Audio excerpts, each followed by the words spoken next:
On a Wednesday morning, you know what to do. Tune into the podcast just for a few. I'll be your guide with tips for your trade. Business success, that's what we'll create. They call it private practice, a world of its own, where entrepreneurs thrive and dreams are grown. From marketing strategies to financial know-how, I'll share the secrets, come on and take a bow. Welcome to the Private Practice Podcast, where I'll help you thrive and we'll have a blast. Tune in every Wednesday, and you'll soon see your business success. It starts with me.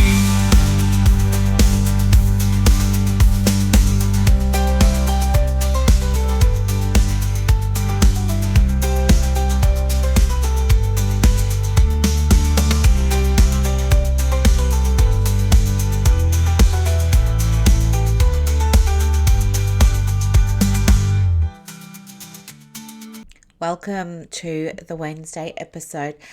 As you know, many of you, we're in a harvest moon at the moment. It's a full harvest moon, and this is typically an energy of letting go. And actually, it's so interesting because so many of the members in our community and that I'm working with in the courses and programs that I run are also talking about the energy of letting go. And so I thought it might be helpful to lean into that a little bit today in terms of, we talk about mind, business, spirit on this podcast, but I want to really focus in on spirit, of course, and then linking that into what that means for mind and what it means for the business. Okay. So I guess, there are people that are worried at the moment saying, I'm not getting as many referrals or inquiries as I normally do. And I guess perhaps this is an invitation for you to look at the practice and see what you can let go of. So is there a belief or a mindset that's affecting you when it comes to running the business in terms of what you say to yourself? So are you saying to yourself, or are you holding a belief that you should have a steady and consistent flow all the time of inquiries coming through? And what are you making it mean when that doesn't happen? And is this a healthy belief that you still want to hold on to, or are you ready to reframe it now? And if you did reframe it, what could that reframe look like? And how different would that reframe help you to feel? How could a reframe be more expansive for you in the practice, right? So this is like sort of the mind part of it, of letting go. So looking at letting go of beliefs that are making you feel not great in your business or that are making you worry. So for example, if my inquiries had started to peter out or taper down or something over the last couple of weeks or maybe over the last month, I might instead say to myself, well, I understand business is ebb and flow, and this is obviously the ebb for me. And I'm thankful that I've got this space now so that I can go and do things behind the scenes that I don't normally get to do when I've got clients, like organize the Google Drive, update the website, do my SEO, update my quarterly planning, all those kinds of things. Simple reframes can really help. Okay. The other thing that I wanted to share with you is what needs to be released in your business. What needs to be released in your business?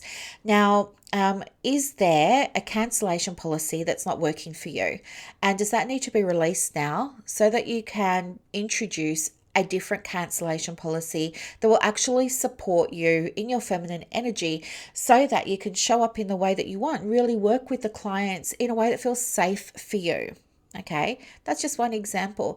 Is there something else that you could let go of in the business? I know there are so many of you that post on social media and you find it really challenging and it doesn't really inspire or uplift you. It feels like a chore or like a job. Is that something you might like to let go of?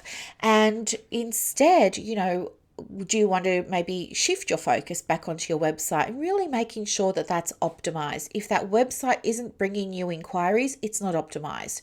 So always website first, social media second. So maybe you want to look at letting go of the social media part of your business. That's just one idea there. And then we've got spirit, right? And spirit is really around your ability to trust yourself, your ability to connect with, your higher self, receive guidance, act on that guidance. It might be, using the yin yang energy, all those kinds of things. Okay.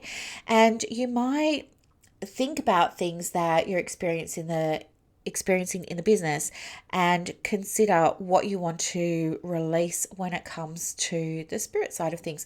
So do you want to stop not listening to your intuition? Do you want to stop dismissing your intuition and start going with your gut?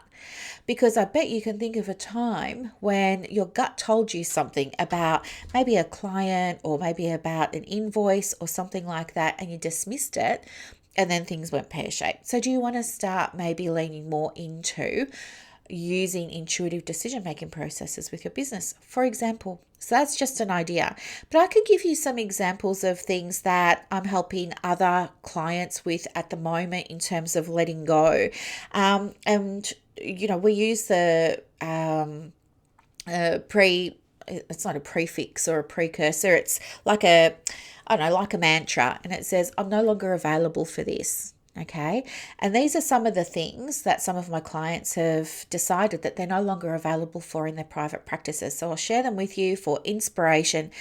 Somebody said that she's no longer available for personalizing things in her business, right? So when things go wrong, sorry if you can hear some crying, that's who, my little fur baby with the 4 paws, getting upset that I'm not looking in his direction. So sorry about that. But anyway, so she says, I'm no longer available for personalizing things in my business. So if she gets an unsubscribe from her email, if she gets a refund request for a digital product, if, she's not taking it personally anymore. She's no longer available for that. She's recognized that sends her down a rabbit hole. She doesn't like it, doesn't feel good. She's going to now start seeing things from a business perspective and stop personalizing things. That's her thing. Somebody else shared that she's no longer available to feel guilt and responsibility for other people's actions, whether that's her clients or whether that's her team. So she's got a group practice. She's got play therapists, occupational therapists, and psychologists that work for her. And she often feels responsible for how other people are feeling at the practice, whether it's team or whether it's clients. So she's now in a space of releasing that and recognizing that other people are responsible for their own actions. She can only provide the guidance, and it's really up to them. If they're not getting an outcome, if they're not getting improvement, if they're not seeing results, that's not on her. All right. She's shown up, she's done her part, she's given the guidance, she's done her stuff. It's not on her anymore. She's taking back that sense of power for herself, whereas in the past she's been giving it away.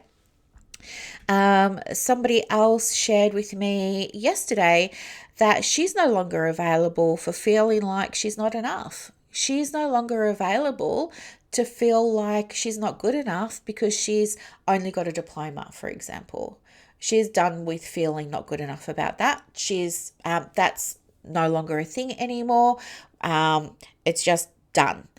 She's now of the mindset that I'm fine with a diploma. Yes, I can help people. Off we go. Let's go and do it. So I want you to have a think about what you're no longer going to be available for in your practice from this moment, right?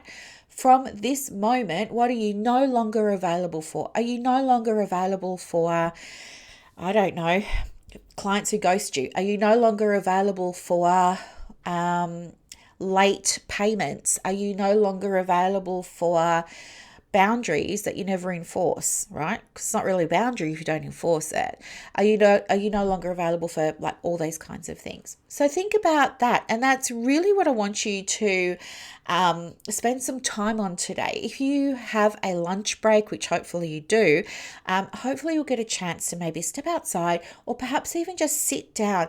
And I find journaling, writing things out, to be really helpful and powerful, but you might just like to contemplate things. while you're having your lunch, you might like to just think about, okay, thinking about what am I no longer going to be available for? And that might be scary for you to think about as well. Like, oh, I don't know, is there going to be consequences of that? Am I going to lose clients because I'm no longer available for them to be, send me horrible emails every day? Or do you know what I mean? Like, really tune into what comes through for you and what comes up for you when you start to think about what you're no longer going to be available for. And when you make a decision about what that is too, feel free to let me know so that I can support you if you would like some support implementing a new way of being in your private practice. Okay. This is not about what are we going to be doing. This is a masculine energy phase of the moon, which is technically about doing. But our doing, in terms of this podcast episode today, is looking at what are we going to be letting go of? What are we no longer going to be available for in our business? Okay, let me know. And for anybody who's thinking of starting a private practice, or maybe you're in private practice, this can be a really wonderful topic for you to think about as well. Like, are you no longer available for social media for your practice that goes nowhere? Are you ready to just to can that and be available, meaning be open to looking at new ways of showing up in your business that can work, right? Think about all of that. And if it's something you want to explore a little bit more, come along to the free workshop. It's happening in 2 weeks. The link is in the show notes. I would love to see you there. It's totally free. There is a VIP option. There's always people who ask for a VIP option. And if that's something that you would like to explore, you can. The VIP option, I think it's about $25, and you get all the replays. Plus you get 3 60-minute VIP only live Q&A with me, plus you get additional resources to help you with your private practice. So all those kinds of goodies. You can go and read more about it in the link that I'll pop below. Have a wonderful, wonderful Wednesday, and I'll catch up with you on the Saturday edition. Bye for now. On Wednesday morning, you know what to do. Tune into the podcast just for a few. I'll be your guide with tips for your trade. Business success, that's what we'll create. They call it private practice, a world of its own, where entrepreneurs thrive and dreams are grown. From marketing strategies to financial know-how, I'll share the secrets, come on and take a bow. Welcome to the Private Practice Podcast, where I'll help you thrive and we'll have a blast. Tune in every Wednesday, and you'll soon see your business success.